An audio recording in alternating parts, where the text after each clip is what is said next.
Soy Fernando Carbajo, profesor titular de Derecho Mercantil. Me corresponde hablar sobre la propiedad intelectual en la creación y usos periodísticos. Quiero pedir disculpas por el cambio de horario. Ha sido culpa mía, pero tenía una reunión en el rectorado y he salido apenas hace media hora. Así que cualquier trastorno que haya podido causar, lo siento de verdad. Bien, mi conferencia, quizás mi intervención es más técnica, pero luego compete claramente los usos periodísticos y los derechos de los periodistas. Podemos dividir la intervención en dos partes. ¿Qué derechos tiene el periodista sobre su obra? Y qué derechos o qué facultades tiene sobre contenidos ajenos, como al usar, al manipular, al utilizar contenidos de terceros, infringe derechos o tiene la capacidad, la facultad de hacerlo porque la ley así lo autoriza. Y si es así, ¿en qué condiciones? La obra periodística, si se puede llamar así, yo creo que sí se puede llamar así, aunque no aparece identificada en la ley como tal, podemos identificarla como un subgénero de obra literaria, pero también como un subgénero de obra visual u obra plástica. Tenemos que pensar en los periodistas gráficos y los periodistas literarios en todas sus dimensiones. Creo que todo ya, más o menos, la propiedad intelectual es algo que está en boca de todos estos últimos años y se conoce cuál es la estructura básica de la propiedad intelectual, pero un repaso rápido no está de más. Lo que llamamos propiedad intelectual hoy día se puede ver desde una dimensión muy amplia o desde una dimensión estricta.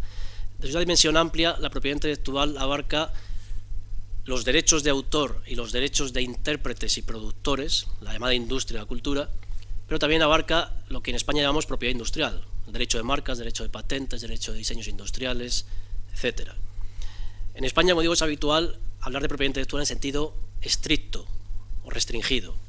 Y aquí propiedad intelectual abarca de un lado el derecho de autor, de otros llamados derechos conexos o derechos afines, que son los derechos de los intérpretes y ejecutantes, musicales y artísticos, y productores de fonogramas, productores de grabaciones audiovisuales, fabricantes de bases de datos, emisiones o canales de radio y de televisión, básicamente.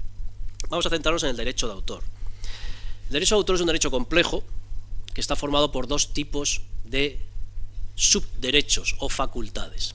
De un lado tenemos los derechos morales o personalísimos del autor y de otra parte los derechos patrimoniales. Los derechos morales están directamente relacionados con la personalidad creativa del autor.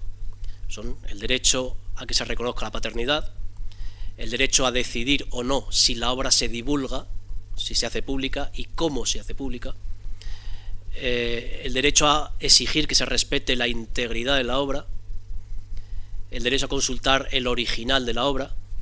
En fin, son derechos, como digo, directamente ligados a la personalidad creativa del autor y por eso son derechos inalienables, no se pueden transmitir. Y son derechos irrenunciables, su carácter personalísimo. Por eso se habla de derecho moral, porque es algo que pertenece íntimamente al creador. De otra parte tenemos los derechos patrimoniales. Derechos patrimoniales que se subdividen en otras dos categorías. De un lado, los derechos exclusivos o de explotación, que son los clásicos, esto sí lo conoce todo el mundo: derecho de reproducción, derecho de distribución, derecho de comunicación pública, derecho de transformación y derecho de colección. Dentro de estos derechos hay distintas modalidades. Por ejemplo, la reproducción, tenemos la reproducción impresa o gráfica, tenemos la reproducción digital, electrónica. La distribución puede ser mediante la venta de ejemplares, mediante el alquiler de ejemplares o mediante el préstamo de ejemplares. Distribución exige siempre la presencia de un soporte tangible, un libro, un CD, un DVD, un ejemplar. De otro lado está la comunicación pública, que es una explotación inmaterial de la obra, no requiere ejemplares. Modalidades de comunicación pública, pues desde una exposición pública de una obra de arte, de una obra plástica o de fotografía, a la representación escénica de una obra dramática, a la radiodifusión, es decir, emisiones por radio, televisión, o también ahora la puesta a disposición en línea, mal llamada distribución digital. No hay distribución digital en derecho, es comunicación interactiva o puesta a disposición.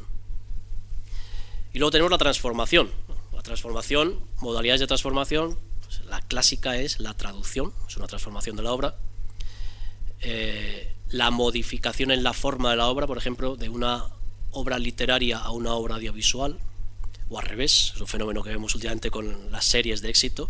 Una obra audiovisual se transforma en una obra literaria, bueno, y así sucesivamente, cualquier tipo de modificación que afecte a la expresión de la obra. Y la colección es el derecho a publicar agrupadas la totalidad o parte de la obra de un mismo creador. De otro lado tenemos otro tipo de derechos patrimoniales. Bueno, para empezar, estos derechos son transmisibles per se. De hecho, las leyes piensan en que se transmitan a terceros, aunque hoy día hablamos mucho de la autoedición y autoproducción. Es uno de los beneficios que ha traído consigo las nuevas tecnologías, pero los derechos patrimoniales están pensados para ser transmitidos a terceros. ¿A quiénes? A los intermediarios del mercado de la cultura y de la información, editores, productores, radio, televisión, etc. La segunda subcategoría de derechos patrimoniales son los llamados derechos de remuneración y compensación equitativa. Por ejemplo, la famosa compensación equitativa por la copia privada. También la remuneración equitativa por el préstamo de libros en bibliotecas públicas. También la llamada compensación equitativa por el press clipping o revistas de prensa. Y luego están todas aquellas remuneraciones equitativas que tienen que ver con la comunicación pública, que esto es algo que generalmente no se entiende, pero que está establecido en todas las legislaciones del mundo. Y es los llamados usos secundarios de una obra, cuando en un bar, en un restaurante, en un centro comercial, en la radio, en la televisión, se pone música, se pone audiovisual, eso es un acto secundario de explotación y eso no se puede prohibir por el autor. La ley lo autoriza, pero a cambio dice que hay que abonar una remuneración equitativa.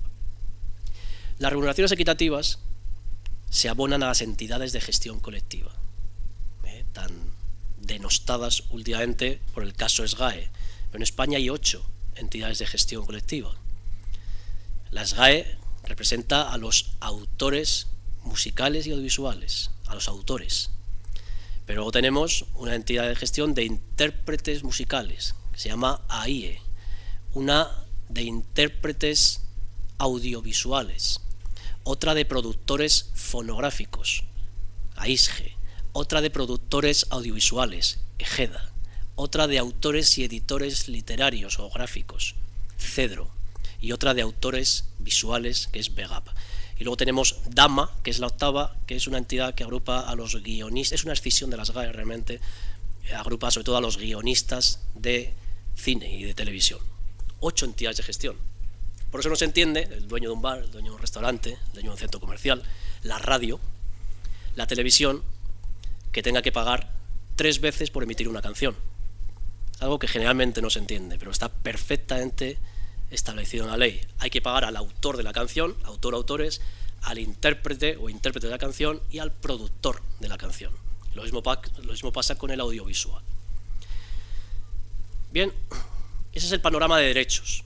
Esos derechos son derechos de monopolio, son derechos exclusivos. Nadie puede usar la obra sin el consentimiento del autor o del tercero, un editor, un productor, que tiene una licencia exclusiva de explotación. Pero la ley establece unos límites o excepciones a los derechos que lo que quieren es facilitar ciertos usos de los contenidos, de las obras.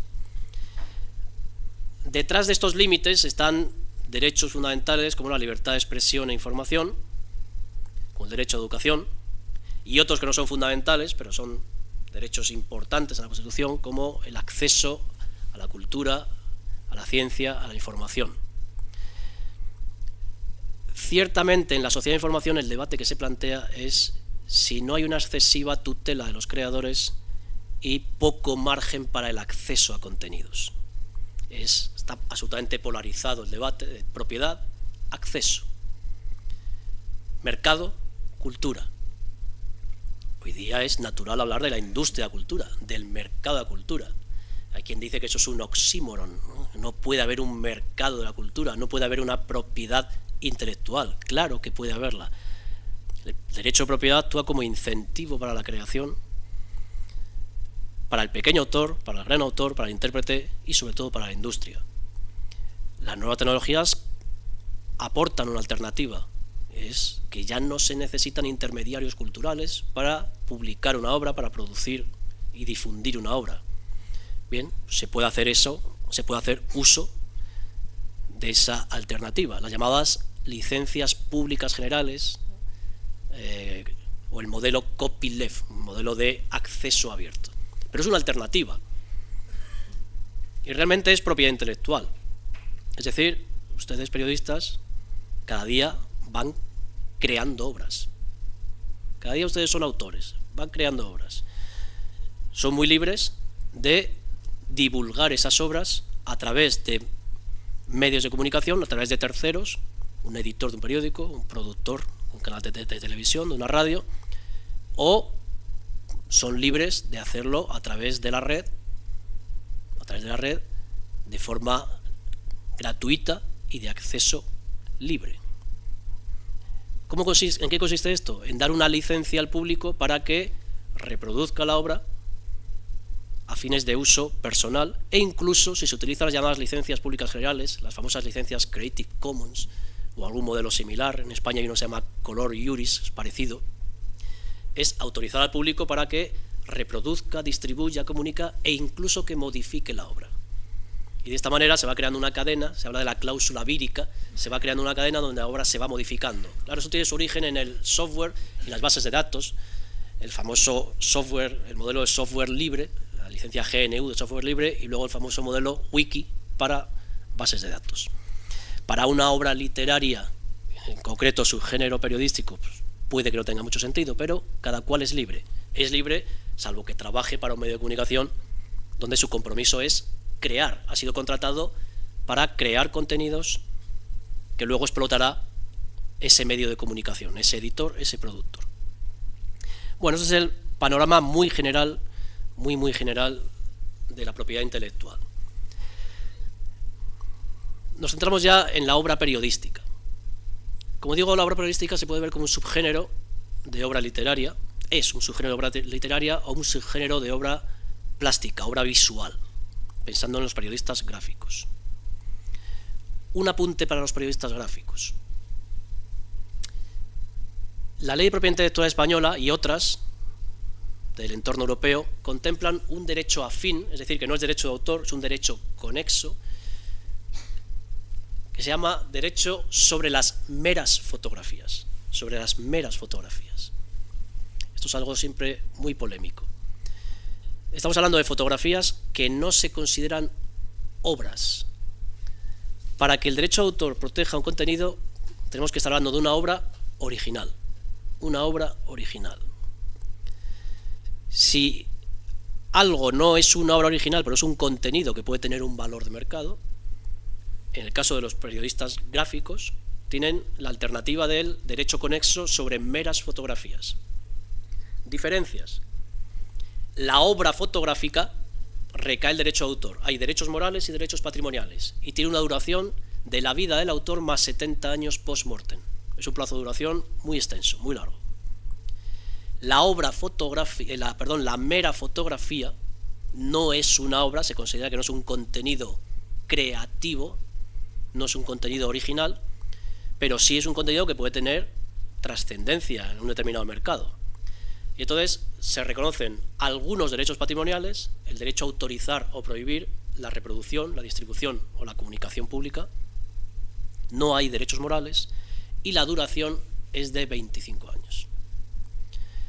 25 años. Diferencias. Como digo, esto es bastante polémico. La diferencia está en el criterio de originalidad. El derecho de autor entra en vigor sobre un contenido o actúa sobre un contenido cuando ese contenido se considera original. ¿Qué es original? La ley no dice nada. Dice, se protegerán las obras originales. Las creaciones intelectuales originales. ¿Qué es original? Bueno, si abriésemos aquí el debate, podemos opinar de todo, ¿no? Yo hablo del debate jurídico. hay varias posturas. Hay quien dice que lo original es lo novedoso, es decir, un contenido que no exista anteriormente. El criterio de novedad es un criterio más propio del derecho de patentes, de los inventos. Una obra original dice que no exista anteriormente. Una segunda corriente dice que original es aquel contenido que sea fruto del esfuerzo creativo del autor. De esta manera, original sería prácticamente todo aquello que no ha sido copiado.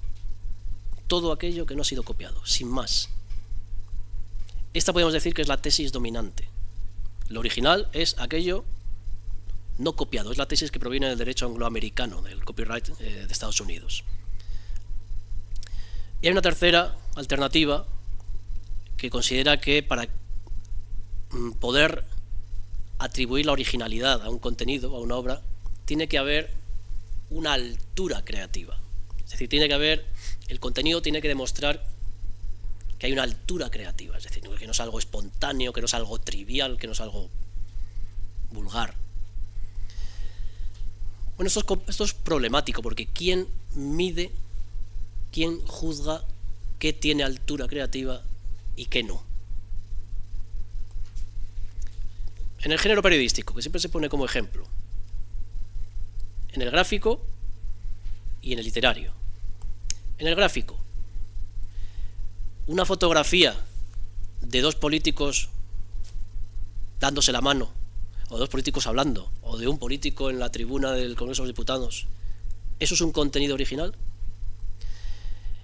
En el papel cuché, una fotografía de un famoso por la calle con una famosa, o en cualquier otra situación, ¿se considera original? Complicado, ¿no? Pero más complicado es en el género literario. Bueno, una columna de opinión, creo que no hay duda de que sí se considera una obra literaria original.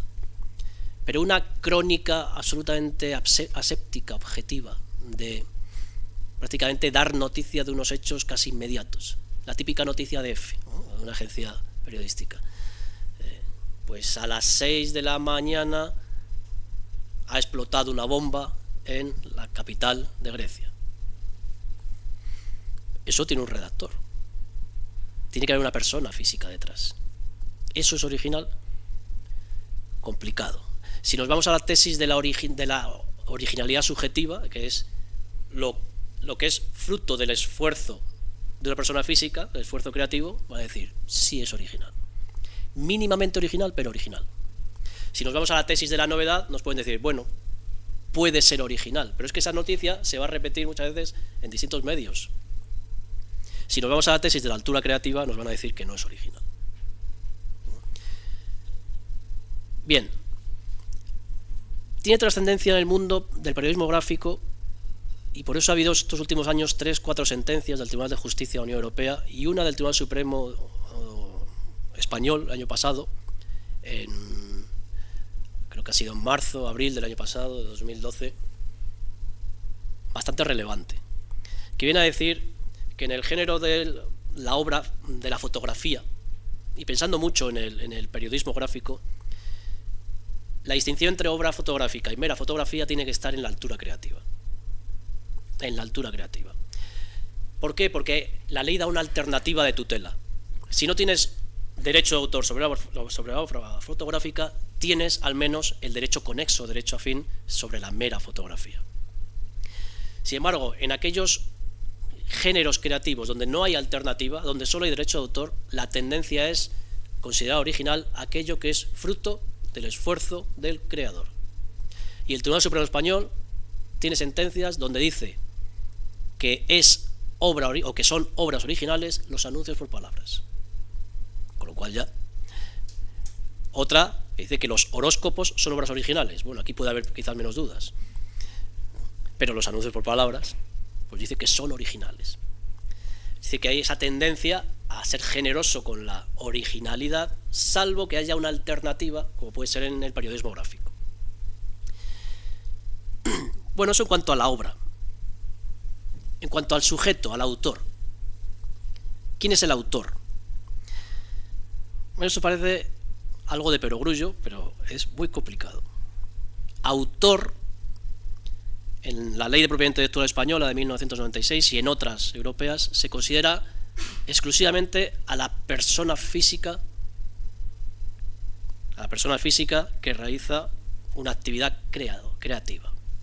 Se entiende que las personas jurídicas no tienen capacidad de crear, porque no tienen capacidad volitiva. Es decir, una persona jurídica es un ente, es una ficción jurídica, una sociedad, una asociación, un ente público, una fundación.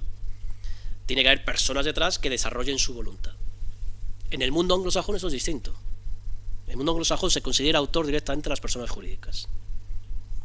Esos problemas no se plantean. Es decir, ¿quién tiene los derechos de autor de una noticia, de una crónica que se publica en el New York Times? El New York Times y punto. ¿Quién tiene los derechos de autor en España de una crónica que se publica en la Gaceta Regional, o en El Mundo, o en El Adelanto? Mucho más complicado. En principio, si partimos del principio general, autor solo puede ser una persona natural, una persona física, será el periodista o la periodista. Pero en España, en Francia, en Alemania, Portugal, es decir, los derechos continentales europeos tienen un mecanismo que se llama la obra colectiva. En España dice, es autor la persona física, salvo en aquellos casos que la ley reconozca o otorgue los beneficios del autor a las personas jurídicas. Es decir, nos está diciendo, la persona jurídica no puede ser autor, pero en casos concretos la ley le puede otorgar a la persona jurídica los beneficios propios del autor.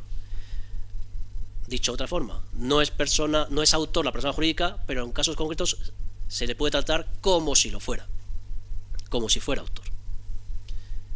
Y es el caso de la obra colectiva, del artículo 8 de la Ley de Propiedad Intelectual Española. Una obra colectiva es una obra que está formada por aportaciones de distintos autores, aportaciones creativas de distintos autores y de distintos géneros.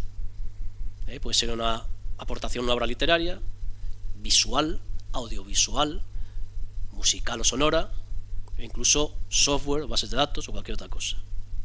Esas aportaciones realizadas por distintos autores son coordinadas por una persona física o jurídica que actúa como coordinador del conjunto y que edita y divulga bajo su nombre la fusión de las distintas aportaciones. Explicándolo muy brevemente, aportaciones que se fusionan en un conjunto que constituye una obra distinta de cada una de las obras que se fusionan y bajo un plan estructurado, concebido y estructurado por un coordinador que puede ser una persona física o una persona jurídica. Y ese coordinador edita o produce y divulga bajo su nombre.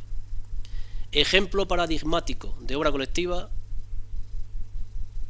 un diario, una revista, es decir, la prensa escrita.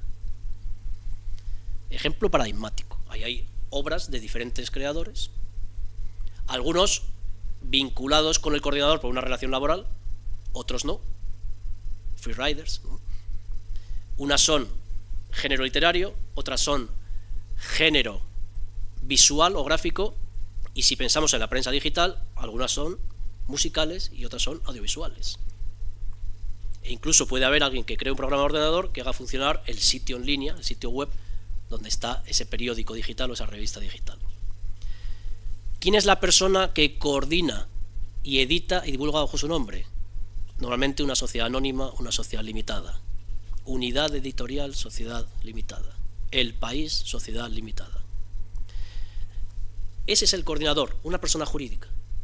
A esa persona jurídica la ley le atribuye los derechos de autor sobre el conjunto. No sobre la fotografía de Rajoy dándole la mano a Rubalcaba, no sobre la crónica de guerra en Siria, no sobre la columna de opinión, sino sobre la totalidad, sobre el conjunto. Cada autor de cada una de las partes conserva los derechos de autor sobre las partes, pero no tiene ningún derecho sobre el todo, sobre la totalidad. El artículo 52, que habla de las publicaciones periódicas, dice que se entienden transmitidos los derechos, el autor que publica una publicación periódica, se entienden transmitidos los derechos a favor del responsable, del editor, del productor de esa publicación periódica. Pero el autor conserva los derechos de hacer una explotación separada siempre que no perjudique a la publicación periódica y siempre que no se haya pactado otra cosa. Pactar otra cosa es una cesión en exclusiva. Tu columna de opinión, tu crónica, solo se va a publicar en este periódico, única y exclusivamente. Si no se pacta eso, el autor, el periodista, literario gráfico o el columnista, tiene derecho a hacer una explotación separada. Por ejemplo, un ejemplo claro, las crónicas que hace Vargas Llosa para El País en el periódico Los Domingos. Se fija, siempre tiene un copyright propio. El copyright, todos los derechos reservados para todo el mundo, o derechos de prensa mundiales reservados para Editorial El País, Sociedad Limitada. Y luego a continuación, derechos mundiales reservados para Vargas Llosa. Y luego vemos que Vargas Llosa publica un libro con sus crónicas de prensa. Artículo 52 de la Ley de Propiedad Intelectual. ¿Ese libro entra en competencia con el periódico, con el diario? No. Por eso puede hacerlo. Salvo que El País hubiese reservado la exclusiva no solo para la prensa, que lo dice derechos de prensa, no solo para la prensa, sino que se hubiese reservado también cualquier otro tipo de explotación. Entonces sería la editorial, El País, Sociedad Limitada, el que pudiese, en su caso, publicar el libro. Bueno, esa es la idea. Pero sobre el todo, sobre el conjunto, los derechos son del coordinador editor, que suele ser una persona jurídica. Una sociedad limitada, una sociedad anónima, puede ser una fundación. Y aquí ya vienen los problemas. Un problema recurrente estos últimos años, que a lo mejor tienen ustedes noticia por la Asociación de Periodistas, Asociación Nacional de Periodistas, es el problema del press clipping, o mal llamados resúmenes de prensa. Aquí entramos en el terreno de los límites a los derechos exclusivos. Límites a los derechos exclusivos, es decir, límites a los derechos de reproducción, de distribución, de comunicación pública, de transformación. El press clipping está en el artículo 32 de la Ley de Propiedad Intelectual, que se regula la cita, el llamado derecho de cita. Se puede citar un contenido de un tercero sin necesidad de su autorización, de pedirle autorización, siempre que sea un fragmento de su obra, que se cite la fuente y al autor. Es decir, la autorización fragmentaria es muy importante. Una cita de la totalidad no es cita, es plagio. Bueno, plagio si no indicas la fuente, o es copia, si queremos llamarlo así. Bueno, pues inmediatamente después de hablar de la cita, el artículo 32, apartado 1, párrafo segundo, nos dice, voy a leer literalmente, merece la pena, nos habla de las revistas de prensa y nos dice así: las recopilaciones periódicas efectuadas en forma de reseñas o revista de prensa tendrán la consideración de citas. Nos está hablando de citas de artículos periodísticos. Las recopilaciones periódicas efectuadas en forma de reseñas o revistas de prensa. Una cosa es el resumen o revista de prensa, press summary, que es la denominación internacional habitual, y otra cosa es el recorte de prensa, press clipping, traducción literal. Aquí cuando dice que se pueden realizar recopilaciones periódicas en forma de reseñas o revista de prensa y que tienen la consideración de citas, nos dice que es libre. No se puede utilizar un artículo íntegro, sino fragmentos del mismo, de forma aislada, o lo lógico es junto a fragmentos de otros artículos de la misma fuente o de distintas fuentes. Ejemplo, también El País no todos los días en su diario, pero sí muchos días tiene un rincón, porque es un rincón, pone revista de prensa. Y pone un fragmento de un artículo publicado en Le Monde, en Le Figaro o en cualquier otro sitio, cualquier otro periódico del mundo. Eso es un resumen de prensa o revista de prensa, el press summary. El recorte de prensa es una práctica muy diferente, una práctica que ha existido desde hace muchos años, pero que solo ha adquirido su verdadera dimensión o ha adquirido una verdadera dimensión problemática con la tecnología digital, con la sociedad digital. El recorte de prensa empieza en los años 30 en Estados Unidos, en el Reino Unido, y luego se va expandiendo, y normalmente hablamos de un sector ajeno a la prensa, o próximo a la prensa. Es el sector, se llama las empresas de vigilancia de la información. Empresas de vigilancia de la información. Que lo que hacen es, a petición de un cliente, es decir, a la carta, por ejemplo, de un banco, Banco Santander, por ejemplo, de una institución, Universidad de Salamanca, lo que hacen es hacer una vigilancia de todas las noticias que se publican en aquella época, prensa escrita, sobre esa institución, o sobre esa empresa o ese particular. Y lo que hacen es recopilarlas. ¿Cómo? Recortando. Primero se recortaba, se metía en un sobre y se enviaba periódicamente al cliente. A la semana, al mes, a los 3 meses. Bueno, esto nunca estuvo contemplado en la ley.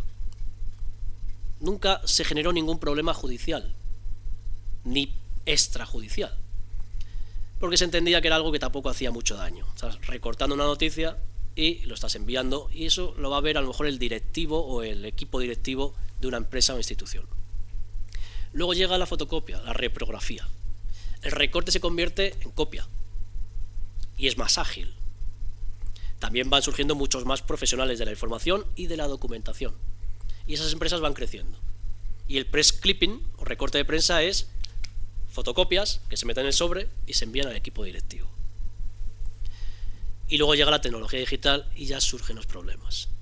Estamos hablando de finales de los años 90. La tecnología digital, escaneas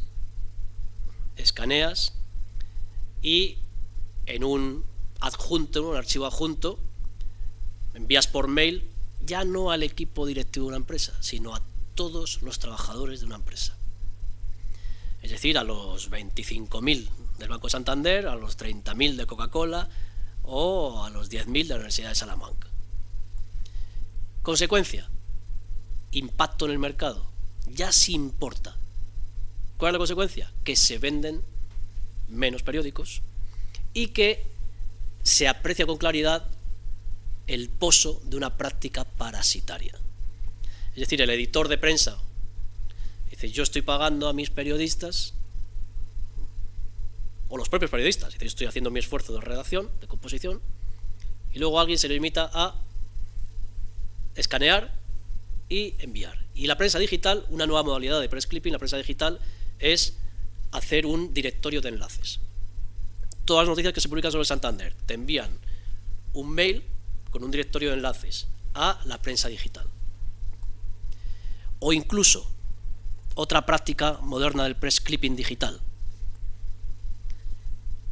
Se crea una página web, al cliente se le da una clave que tendrán todos los empleados del cliente para que accedan a la web de la empresa de seguimiento, de vigilancia de la información, y con tu clave vas a entrar a una subpágina, a una página interior, donde vas a tener todas las noticias actualizadas. Y eso se complementa con un servicio de alertas, por supuesto, tipo las alertas de Google.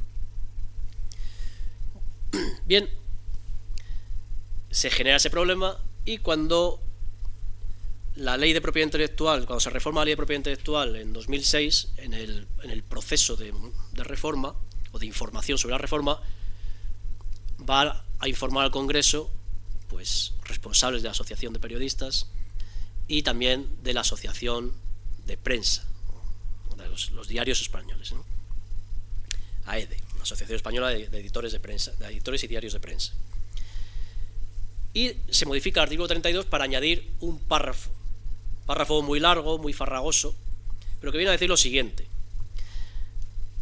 Leo la anterior otra vez. Las recopilaciones periódicas efectuadas en forma de reseñas o revistas de prensa tienen la consideración de citas. Punto. Dice, no obstante, cuando se realicen recopilaciones de artículos periodísticos que consistan básicamente en su mera reproducción, que se realice con fines comerciales, el autor que no se haya opuesto expresamente tendrá derecho a recibir una remuneración equitativa. Punto. En caso de oposición expresa del autor, dicha actividad no se entenderá amparada por este límite. Lo desglosamos. El no obstante es importante porque nos está diciendo que hay una práctica que no son revistas o resúmenes de prensa, que es otra cosa. Esa práctica es la recopilación de artículos periodísticos que consistan básicamente en su mera reproducción, es decir, en copiar la totalidad del artículo o la práctica totalidad del artículo. No estamos hablando ni de un comentario, no. Una cita hay que tener en cuenta que se utiliza un artículo para comentarlo o situarlo en un contexto crítico. Aquí es la mera reproducción. Esto es lo que se llama recorte de prensa o press clipping, pero el legislador no le puso nombre. Esto es el press clipping, por lo tanto es una práctica distinta. Pues bien, esta actividad, si se realiza con fines comerciales, y esto es importante, ¿por qué? Porque muchos gabinetes de prensa de muchas instituciones públicas realizan esta práctica. O incluso en hoteles, yo he estado en hoteles donde por la mañana te ponen revista de prensa. Y más que una revista de prensa es un press clipping, son recortes de prensa. Lo que te hacen es ponerte todas las noticias. ¿El hotel lo hace con fines comerciales? Bueno, está dentro de la prestación de un servicio al cliente, podría entenderse.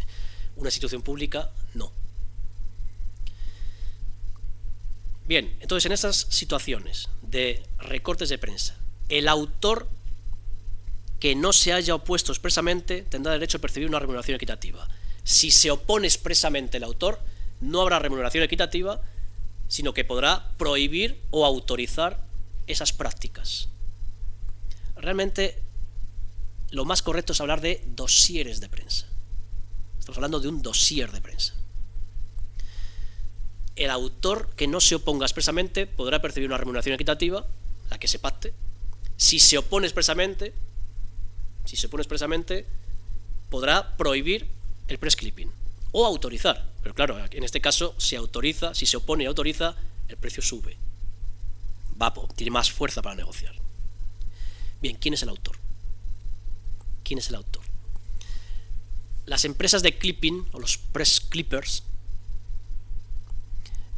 llegaron a un acuerdo con la Asociación Española de Periodistas para pagar por cada artículo que recopilaban 0,04 euros, ¿no? O sea, 4 céntimos de euro por artículo empleado. Y se comprometían a dar noticia de todo aquello que iban recopilando. Claro, controlar, auditar todo esto cuando se está haciendo para cientos o miles de empresas, de instituciones, es muy complicado. Pero bueno, los periodistas, una asociación de periodistas con buen criterio, leyó esto y dijo, el autor, ¿quién es el autor de una crónica de guerra? Pues el periodista de guerra. De una columna de opinión, pues el columnista de opinión. Esto lo hacemos extensivo también. Está pensando el artículo en prensa, en prensa, es decir, en artículo periodístico, pero podemos hacerlo extensivo a la prensa gráfica. E incluso, ¿por qué no?, también a la radio y a la televisión. Hoy día se hacen dosieres de prensa con minutos de televisión, minutos de radio. Porque hay una noticia sobre el Banco de Santander, por ejemplo. Bueno, y empezó la guerra a 3 bandas. Guerra a 3 bandas. Los periodistas llegaron a un acuerdo con los press clippers, la asociación de press clippers. Pero inmediatamente la EDE, la Asociación de Editores de Prensa, de Diarios de Prensa, demandó a las empresas de press clipping, porque les dijo que los derechos para prohibir o autorizar la utilización de materiales de prensa en dosieres de prensa tenía que provenir del editor. Claro, la contestación es rápida. Oiga, aquí dice el autor. Aquí dice el autor. Y dice, sí, pero es que el autor, donde dice el autor, debe entenderse el editor. ¿Por qué el editor? Porque el editor es el autor o como si fuera el autor del periódico o de el noticiero de radio y de televisión. Problema complejo. ¿Qué invocaban? El concepto de obra colectiva. El concepto de obra colectiva del artículo 8. ¿Usted está utilizando esa noticia sobre el Banco de Santander? Procesan a Sáenz, consejero delegado de Santander, o indultan a Sáenz. Eso es una noticia de Santander, que aparece en muchos medios. ¿Usted está utilizando esa noticia por su autor o por la cabecera? ¿Qué le interesa al Banco de Santander? ¿Quién ha escrito que indultan o que procesan a Sáenz, o que aparece en el ABC, que aparece en El Mundo, que aparece en la Gaceta Regional? Bueno, el adelanto. Bueno, y la cosa llegó a la Audiencia Provincial de Madrid, sección 28, que es la especializada en asuntos mercantil, que ha publicado 2 sentencias, una en 2009, la otra en 2011, donde da la razón a los editores de prensa. Dice, esto es una obra colectiva, y desde un punto de vista económico, aparte de que se está citando no tanto por el autor de la noticia, sino por la cabecera, es decir, por el autor del medio, del periódico, el impacto económico negativo es para el editor de prensa, no tanto para el periodista, porque el periodista va a cobrar lo mismo si es asalariado o si es un freerider, si es un columnista, va a cobrar lo mismo, lo utilicen, hagan un uso secundario en dosieres de prensa o no. Y sin embargo el editor va a vender menos periódicos. Y en todo caso, los press clippers se van a aprovechar de la reputación, del buen nombre del editor, es decir, de la cabecera del diario o revista. Solución polémica que yo comparto, pero que yo comparto porque creo que realmente el legislador estaba pensando en eso, y porque es la solución que se da en otros países, salvo en Alemania.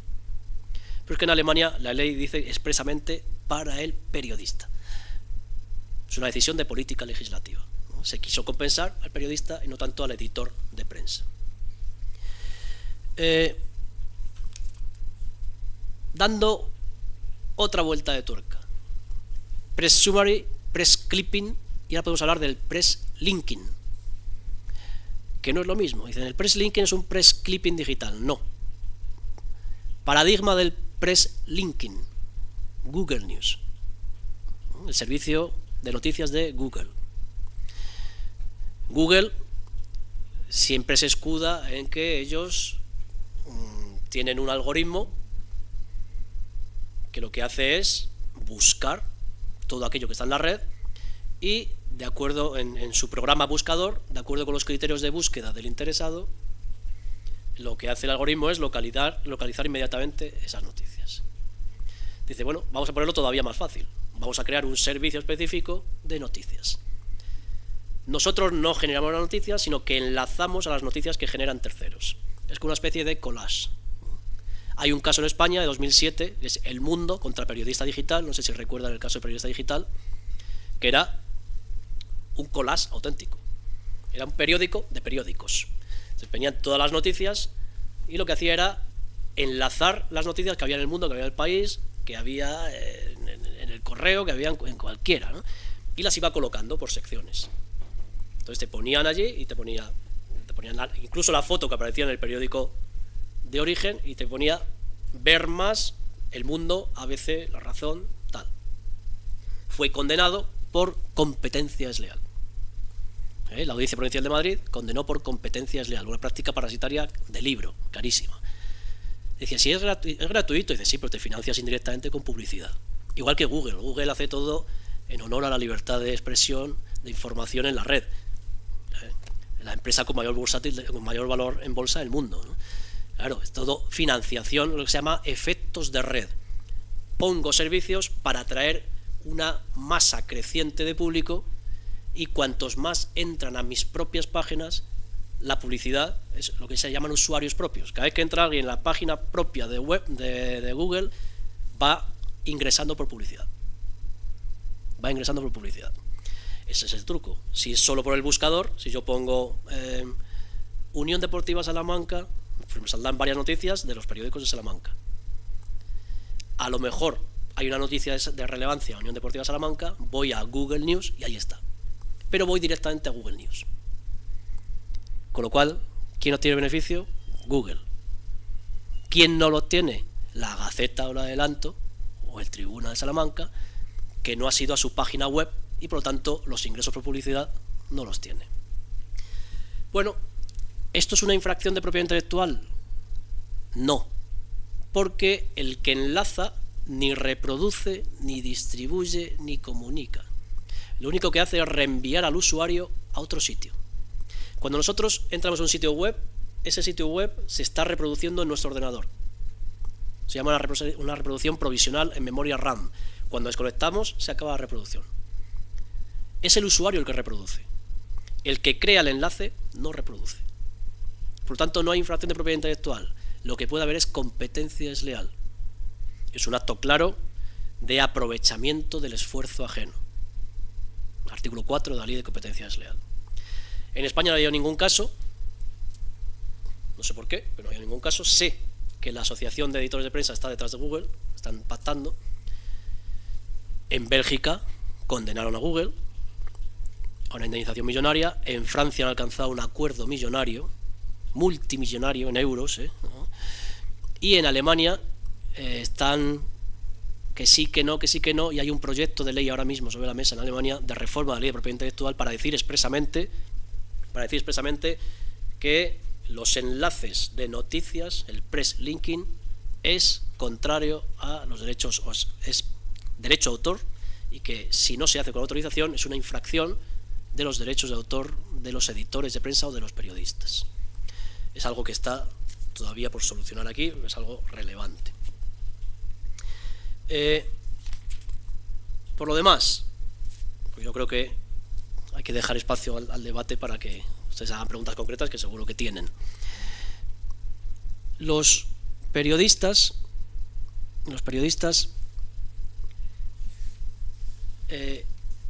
¿cómo pueden gestionar su obra?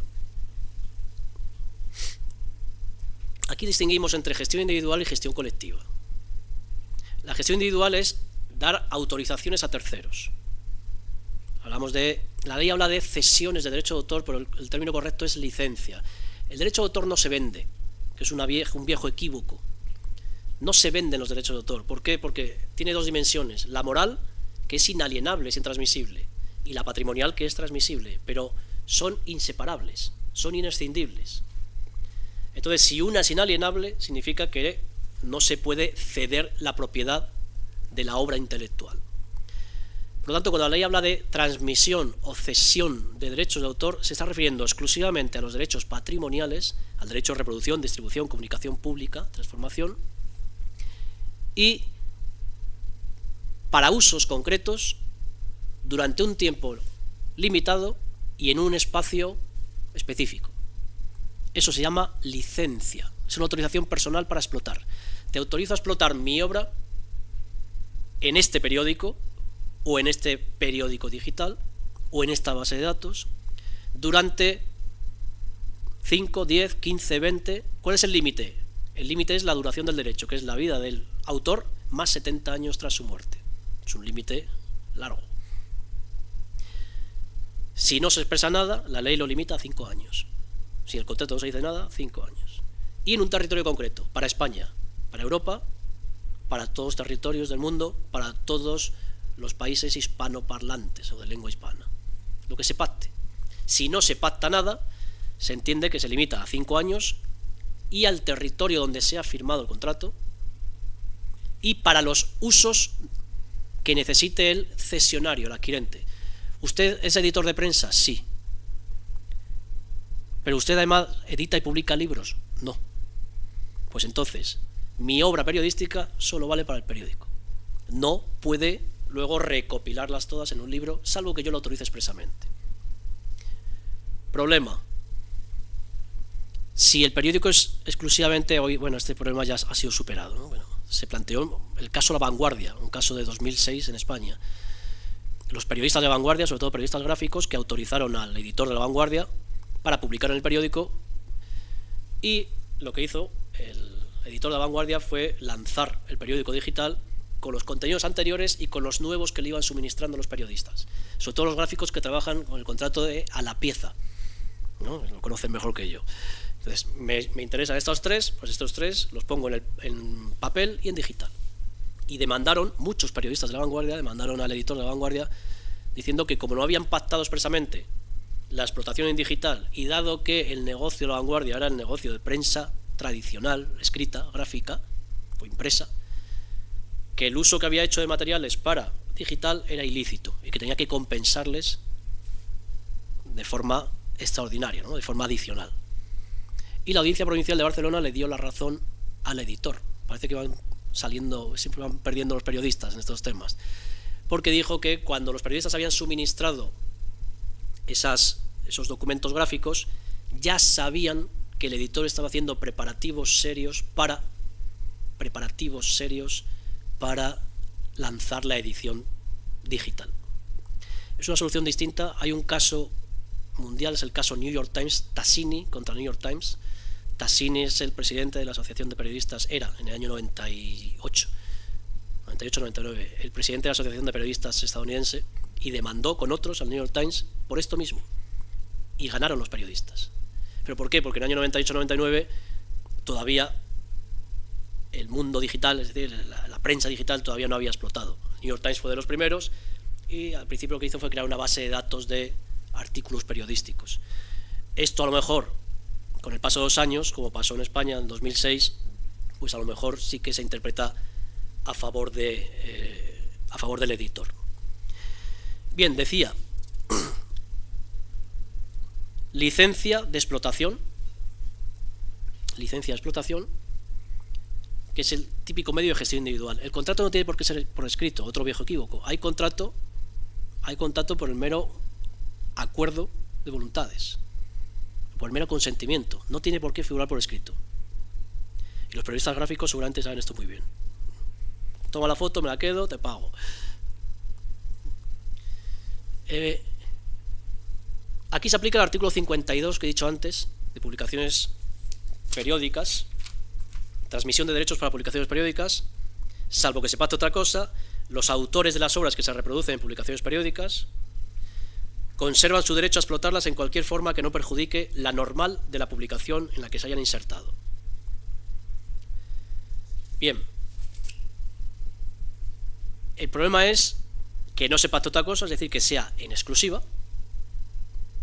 Y luego la competencia, es decir, el autor de una obra que se reproduce en una publicación periódica puede hacer usos distintos, salvo que hayan pactado una exclusividad, siempre que no entre en competencia, es decir, que no perjudique la normal explotación de la publicación periódica donde se incluyen sus obras. He puesto el ejemplo claro de periódico, libro, ahí no hay competencia. Ahí no hay competencia, claramente.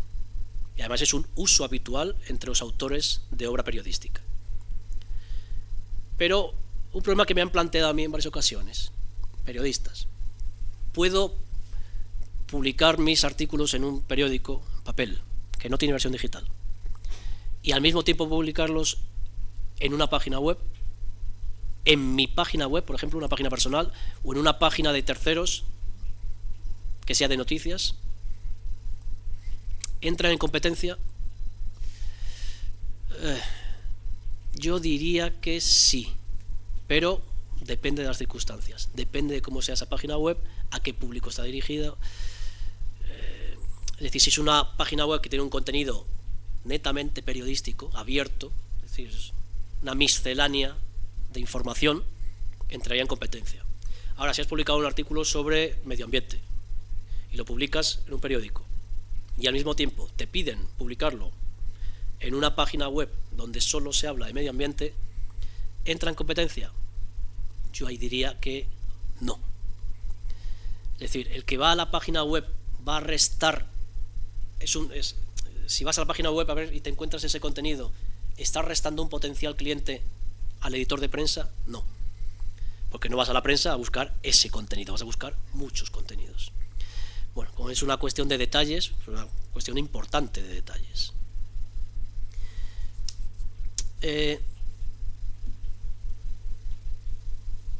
Luego está la gestión colectiva. La gestión colectiva. La gestión colectiva implica usos masivos, secundarios, de la obra periodística. Es decir, ya has hecho una primera publicación de tu obra y a partir de ahí se hacen otros usos secundarios. ¿Esto pasa en periodismo? Bueno, no mucho. No pasa mucho en periodismo. Un caso sería el press clipping, por ejemplo. Un caso sí sería el press clipping. Pero el press clipping, si el press clipping dijéramos que los derechos son del periodista, entonces, ¿cómo podría gestionar el periodista? A través de una entidad de gestión colectiva. Por ejemplo, Cedro, que es la que se encarga de la obra literaria, de la obra escrita. Pero como ya hemos dicho que el derecho es de los editores, el periodista no va a tener opción ahí. Realmente Cedro está negociando ahora los derechos de press clipping de los editores de prensa, de muchos editores de prensa. ¿Tiene alguna otra opción de usos secundarios la obra periodística? La copia privada. El famoso canon por copia privada, que ya no es canon, que ahora va con cargo a los presupuestos generales del Estado. Bueno, ya van a repartir migajas entre muchos, ¿no? Este cambio de modelo que ha hecho nuestro gobierno, saltándose a la torera todas las normas comunitarias y a contracorriente de todos los países comunitarios. Sigue el modelo de Noruega. Claro, comparar el nivel de creación en Noruega con el nivel de creación en España, pues ridículo, ¿no? Están haciendo un ridículo espantoso. Y van a tener que rectificar en breve porque hay un informe muy reciente de la Unión Europea donde dice que el único modelo válido es el anterior, el de Canon. Es decir, que paguen los fabricantes y vendedores de equipos de distribución, de equipos y soportes de distribución. Claro, luego repercute en el precio al consumidor, ciertamente. En presupuestos generales pagamos todos, copies o no copies. Bueno, en fin. ¿La obra periodística encaja en la copia privada? En principio, no. En principio, no. ¿Por qué? Porque el reglamento de desarrollo de la compensación por copia privada, que es de 7 de diciembre de 2012, el último, Real Decreto 1657, creo que es, /2012, excluye de la compensación por copia privada, es decir, no tienen derecho a percibir una compensación por la copia privada, las obras que se publiquen en publicaciones que tengan una periodicidad inferior a un mes y que tengan menos de 48 páginas. Es decir, la mayoría de los periódicos, la mayoría de las revistas. Entonces, salvo excepciones, una revista que tenga una periodicidad superior a un mes y que tenga más de 48 páginas, sí, el autor sí tendrá derecho a percibir la compensación equitativa por copia privada. ¿Qué tiene que hacer para percibirla? Reclamar a una entidad de gestión. ¿Qué entidad de gestión sería? Sería Cedro para el periodista literario o impreso, no, literario, mejor decirlo así, y VEGAP para el periodista gráfico. VEGAP, que es la entidad de gestión de artistas visuales.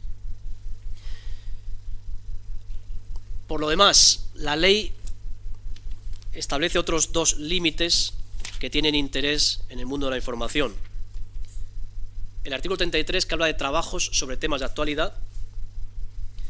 Los trabajos y artículos sobre temas de actualidad difundidos por medios de comunicación social podrán ser reproducidos, distribuidos y comunicados por otros medios de comunicación de la misma clase, citando la fuente y el autor, si aparece con firma, y siempre que no se haga constar en origen la reserva de derechos. Y todo ello sin perjuicio del derecho a percibir una remuneración equitativa. Este es el caso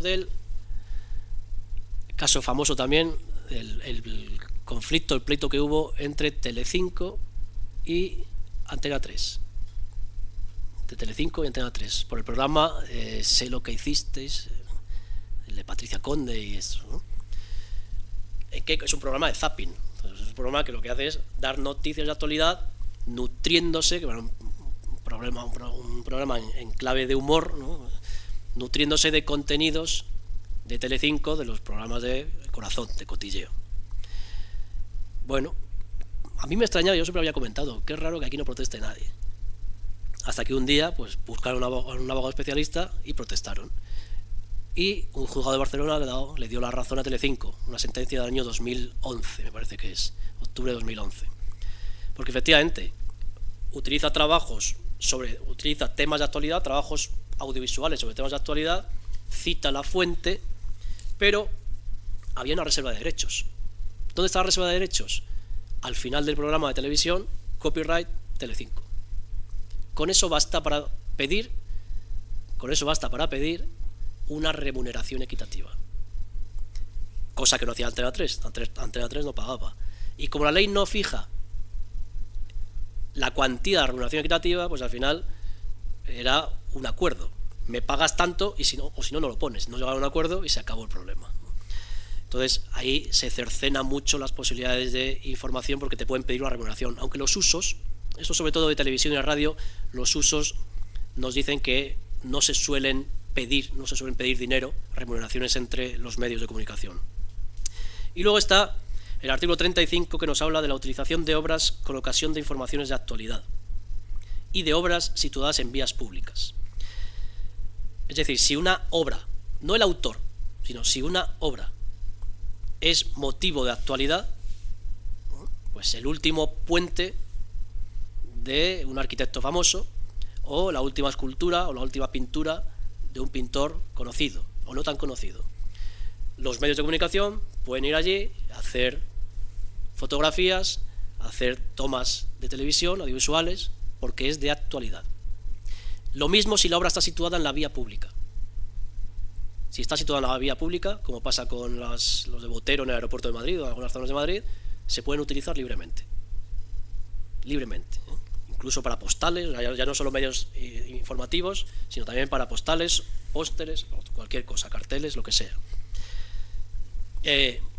Puede sorprender, pero hay una sentencia en España donde una entrevista de televisión a un señor en el Hotel Ritz de Madrid, pues en el plano de la televisión aparece una escultura, en el fondo aparece una escultura de un autor, no se pidió permiso al autor, el autor demandó a la televisión y tuvo que indemnizarle, porque aparecía su obra allí, digamos en el contexto de la entrevista, pero aparecía su obra y no le habían pedido permiso, y no era motivo de actualidad la obra del señor, así que tuvieron que pagar. O sea, con estos detalles hay que tener cuidado por si acaso.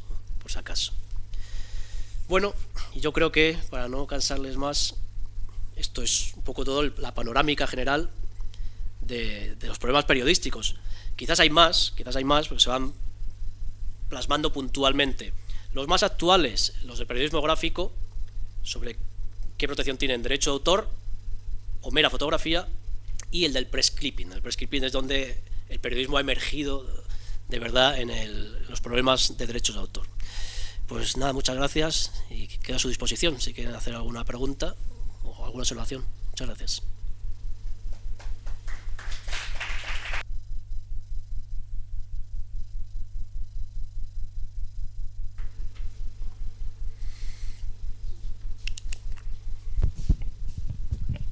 Hola, muy buenas. A mí lo que me gustaría saber es cómo se regulan las redes sociales. Vayámonos a Twitter, vayámonos al trabajo de un periodista que a su vez su medio retuitea y difunde, ¿no? Digamos, dando un mayor altavoz de lo inicialmente previsto al trabajo. Por no hablar también ya saliéndonos un poco de eso, de aquellos grupos editoriales que tienen, digamos que muchos medios, donde colocan la información que un periodista solo realizó para uno de ellos. Sin embargo, pues van uniéndola a todos los demás. Quería saber cómo se regula eso. Problemas de actualidad. Las redes sociales no tienen un marco normativo definido. Solo hay una norma básica en la Ley de Comercio Electrónico de 2002, Ley 34/2002, de 11 de junio, que habla de los intermediarios de la sociedad de información. Los intermediarios de la sociedad de información son los intermediarios, en aquella época se pensaban los intermediarios técnicos, entre ellos los operadores de redes, entre ellos los proveedores de espacio de almacenamiento de información. Y luego también los operadores de motores de búsqueda y de enlaces como Google. El problema está en el hosting. Realmente una red social lo que hace es poner a disposición de los usuarios, todos, almacenamiento de información del tipo que sea para ponerla a disposición del público. Son intermediarios, tal cuales. Lo que ocurre es que la ley pensaba en intermediarios puramente técnicos. Por ejemplo, en Blogspot. Blogspot da espacio de alojamiento, te crea una subpágina, o Yahoo, que crea subpáginas. Pensaba en ellos. Y por eso ahí se dijo, regla general, lo que llaman puerto seguro. El intermediario de la sociedad de información no responde por los actos ilícitos que puedan cometer sus usuarios. No responden. Salvo que tenga conocimiento efectivo de la ilicitud. Por ejemplo, que alojas información, vídeos de pornografía infantil, o información que atenta contra el honor de un tercero, salvo que tenga conocimiento efectivo y no lo retire diligentemente. ¿Cuándo se tenía conocimiento efectivo? Según la ley española, cuando hay una sentencia judicial que dice que esa información es ilícita. En ese momento, el intermediario tiene que retirar la información o responde él. Eso es lo único que hay. Entonces, lo que está planteando es que el periodista suba a las redes sociales sus propios contenidos que ya han sido publicados en un medio, entiendo, o no, o que los propios medios de comunicación utilicen las redes sociales para redifundir sus noticias. Bien, desde el punto de vista del periodista, lo que planteaba antes, si el periodista que es contratado, sea en laboral o sea freerider, ¿no?, para crear periodismo gráfico, fotografía o periodismo literario y publicarlo en una obra colectiva que es el periódico, el artículo 52 dice que puede hacer una explotación separada en otro medio o de otra manera, siempre que no entre en conflicto, que no impida la explotación normal del medio de la publicación periódica, del periódico. Vamos a centrarnos en el periódico. El hecho de que un periodista saque una noticia, una crónica, en un periódico, y que al mismo tiempo la ponga a disposición del público en redes sociales, en Twitter, en Facebook, lo que sea, ¿puede afectar a la explotación normal de la publicación periódica? Depende. Depende. No puedo dar una respuesta clara porque no la tiene nadie. Depende. Dependerá de qué tipo de noticia, dependerá del periodista. Yo creo que si un periodista, vamos a pensar en un columnista, ¿no?, donde normalmente ahí trabajan en exclusiva para un medio. A veces no, a veces trabajan para varios, pero muchos trabajan en exclusiva para un medio.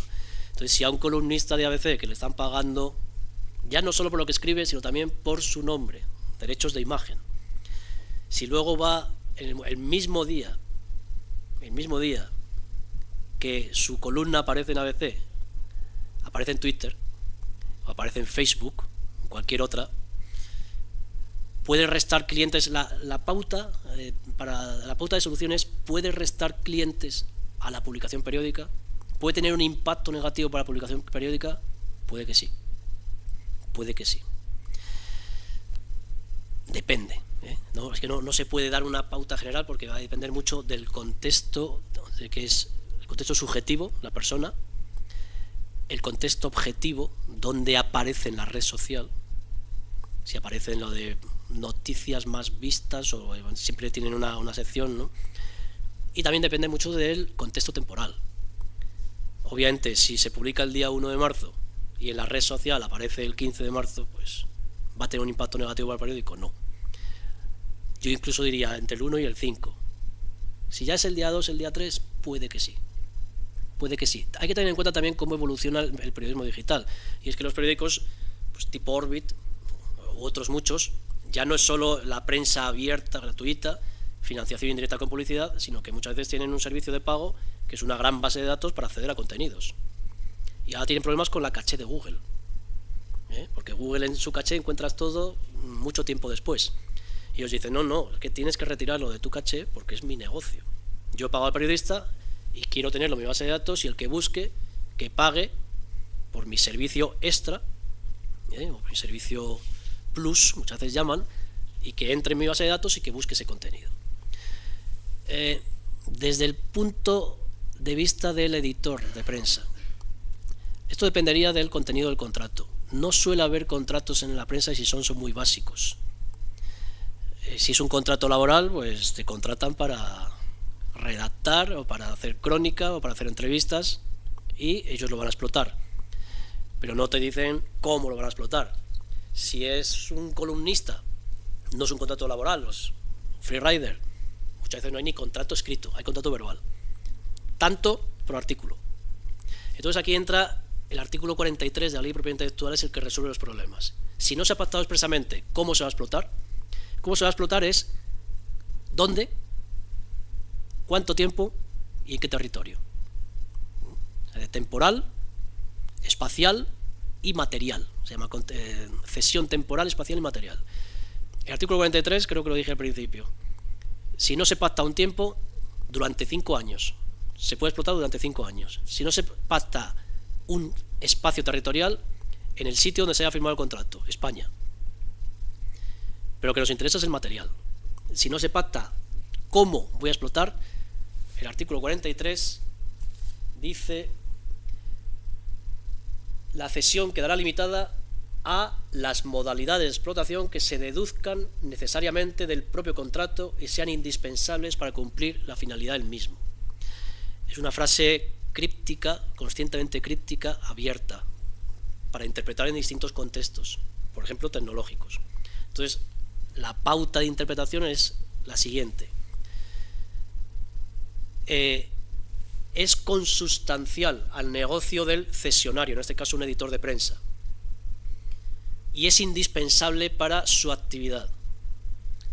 Que esos artículos periodísticos, además de publicarse en el periódico, se publiquen en prensa digital, si tienes un periódico digital, y además en redes o a través de redes sociales.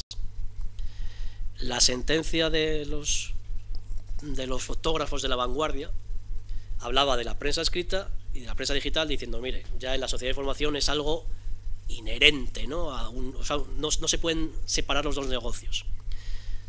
Bueno, pues habría que ver la sensibilidad de cada juez.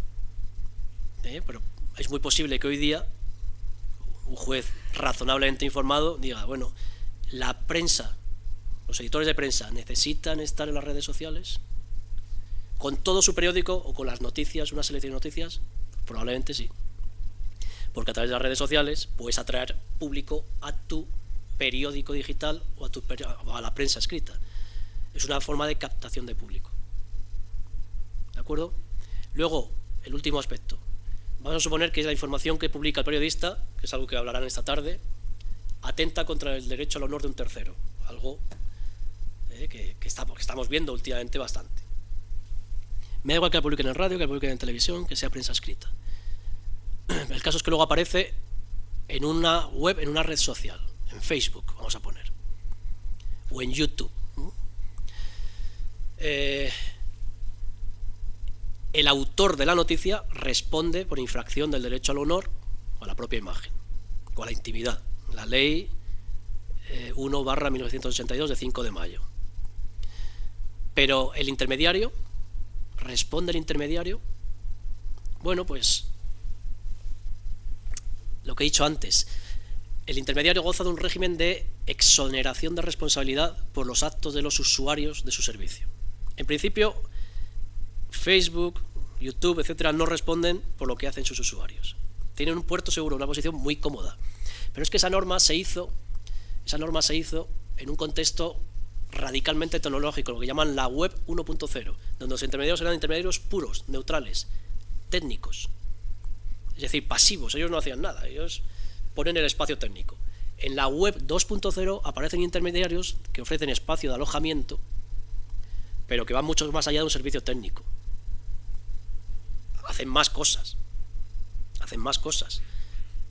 No te dan solo el espacio, sino que muchas veces algo que tiene éxito lo ponen, lo destacan, en un lugar destacado de la web aparece, por ejemplo, YouTube, vídeos más vistos o vídeos más seguidos, por ejemplo.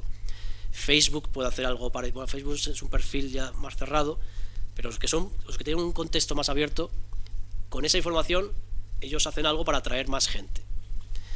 Bueno, ya no son absolutamente técnicos, neutrales y pasivos. Ahí sí pueden tener conocimiento, de la ilicitud, no porque lo haya dicho un juez, sino porque es obvio que puede ser ilícito. Y hay dos casos en España muy conocidos.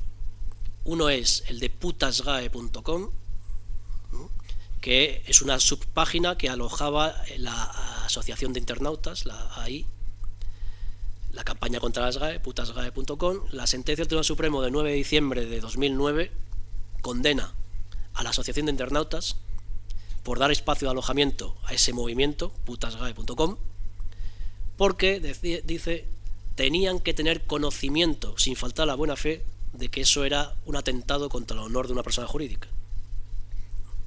Se protege el honor de las personas jurídicas. Dice, ustedes no actuaron de forma neutral, automática y pasiva. Ustedes dieron espacio, además apoyaban ese movimiento, así que responden por el ilícito de sus usuarios. Y luego está la sentencia de 28 de febrero de 2010, caso Ramoncín, también relacionado con las GAE, pues páginas web, no de medios de comunicación, pero que sí dan información en general, pues a Ramoncín pues le lincharon públicamente a través de esa web, pero a través de esa web también, por apoyar a las GAE y por sus declaraciones. Y el Tribunal Supremo aplica esa doctrina. El intermediario, si tiene conocimiento efectivo de que se está atentando contra el honor de una persona, entonces debe responder también. Y hay otra posterior que es no me acuerdo, el presentador este de por las noches de Antena 3, el catalán, buena fuente, una foto que le hicieron, un reportaje que le hicieron con su novia en una fiesta privada de un bar, se publicó en una web y condenaron también al intermediario, al gestor de la web, porque dice, usted es un intermediario, pero debe tener conocimiento efectivo de que esto se ha publicado sin la autorización de esa persona y que es un atentado contra su intimidad y debe responder también. De todas formas, es un mundo abierto, las redes sociales van apareciendo siempre más problemas, o lo de internet en general.